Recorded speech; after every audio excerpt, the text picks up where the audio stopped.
Hi, my name is Marco, and welcome to The Model Gene. Today, I'm going to be discussing some of the best and worst covers from July 2023. British Vogue's 3 covers for July are photographed by one of my favorite living photographers, Tim Walker. Janelle Monáe's cover is my favorite of the 3 since it feels the most reflective of his style. Her amorphous red outfit plays with volume and texture in an interesting way, and I love how her hand is popping through the middle of her body. It is surrealist and light, 2 qualities that I love most about his work as a photographer. The portrait of Miriam Margolyes has less experimentation in the styling, but I do love the joy and comedy in her expression. My least favorite would be the 3rd cover featuring Rina Sawayama. I'm missing the fun in the photo, and the all-black everything isn't selling as much of a fantasy to me. Harper's Bazaar ESPAñA is trying to bore me to death with their 2 covers with the Eiffel Tower as the backdrop. Both images are conventional, flat, and cliché, so the Chanel full look is appropriate. Vogue ESPAñA, on the other hand, is blowing Harper's Bazaar out of the water with this mermaid fantasy, my favorite cover of the month. Model Grace Elizabeth has been transformed into a luminescent siren where every element in the photo is working together in harmony. The wet hair, the pinkish purple highlighter on her skin, pink lashes, and the spray of water droplets glittering like diamonds, all of it is over the top and fantastic. This cover by Elizaveta Porodina reminds me of the photography duo Pierre et Gilles, but with a more pared back mise-en-scène. Vogue Italia, shame on you. I had high hopes for photographer Rafael Pavarotti, but it has become very evident that he is another clout chaser with no artistic standards. I can't say this is the nail in the coffin for the reputation of Vogue Italia, but it does show how they are driving the magazine with their eye on the rear view window rather than foraging towards the future. Between these 2 covers, a Felice Nordhoff by Nathaniel Goldberg for Harper's Bazaar Italia, one I love and the other I don't.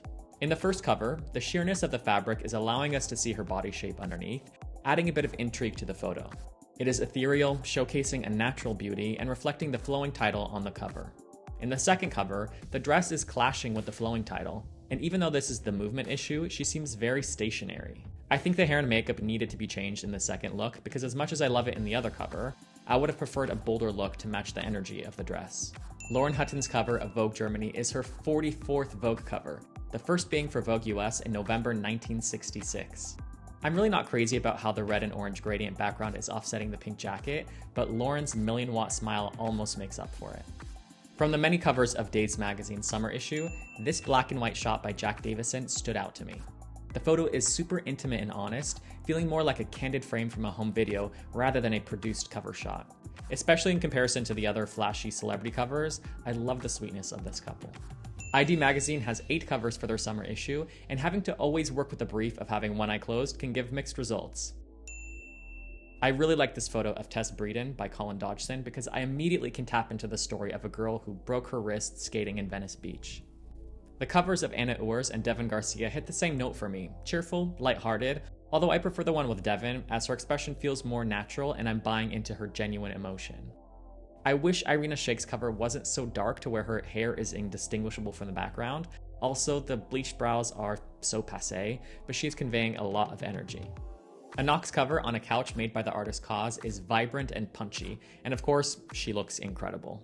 The covers of Georgia Smith and Precious Lee are so acrylic nail dominant, I think they are the weakest cover options. Lastly, we have Mona shot by Tyler Mitchell in what is the first cover ever shot by him that I've actually enjoyed, and a dramatic improvement from that horrible cover of Kaya Gerber for ID's spring issue. There's nothing new being proposed here, but it is still a beautiful photograph. Vogue Mexico has Jennifer Lopez for their July cover, and a very weak cover at that. Jennifer got her start as a dancer, and here they have her in motion, but wearing a black bodysuit with a black coat. If you want to have motion in an image, you have to let us see it, and this is all just so dark that we lose the gesture. The idea was there, but the styling really let us down. Vogue Greece features Jessica Stam on 3 covers, and as happy as I am to see a model who had her big moment along with Gemma Ward and Lily Donaldson, I don't think this was a triumph. In this first cover, all I'm getting from the image is that they had a high-paying jewelry advertiser who wanted these pieces featured prominently. This looks more like a bad campaign rather than an editorial image. Cover number 2, I'm struggling to find some narrative element here, but I'm leaving empty-handed. What do the clothes have to do with the location, and why is her hair wet? The third image I actually think is the most interesting compositionally, but the execution is half-baked. If she came here to sunbathe, where is the top of her bikini and her beach bag?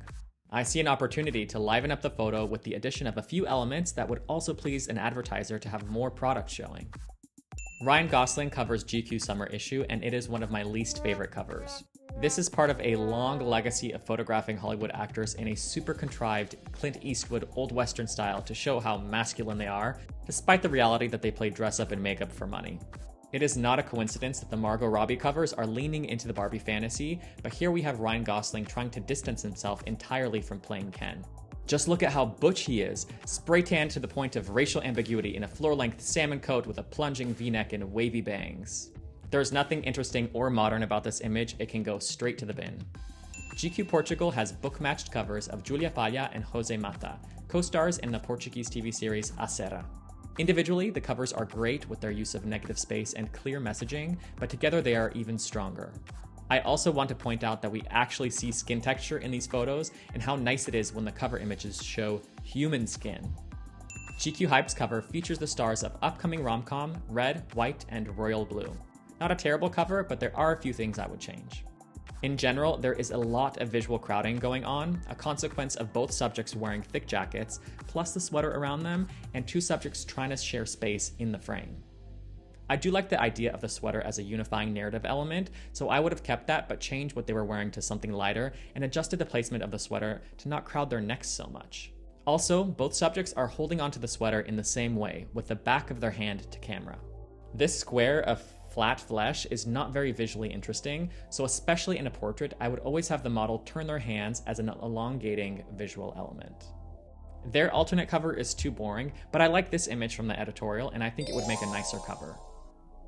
Rollercoaster's cover with actor Joe Locke shows that a simple concept can be very effective. The fit of the shirt is off, due mainly to the sample being made to fit a model 5 inches taller than Joe, but that is the only thing that seems off with the image. My issue with L'Officiel Homme China's cover is how Olympic swimmer Ning Zetao's body is completely dry. People tend to get wet in water, so it would be nice for this photo to reflect that reality, but unfortunately we are left with a picture that feels inauthentic, a shame since everything else in the photo is working well. Metal Magazine's cover is leaving me with mixed feelings. Especially given the Balenciaga scandal earlier this year, I do not understand why they would go ahead with this cover of a model who looks super young in the face, surrounded by children's teddy bears.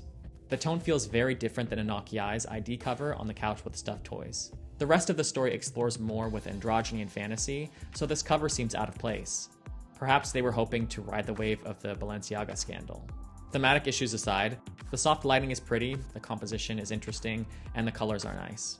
Also, the model has long blonde hair, so it is strange to book him and not utilize his most unique feature for the cover. Be sure to subscribe to find out who comes out on top next month in the Battle of the Covers.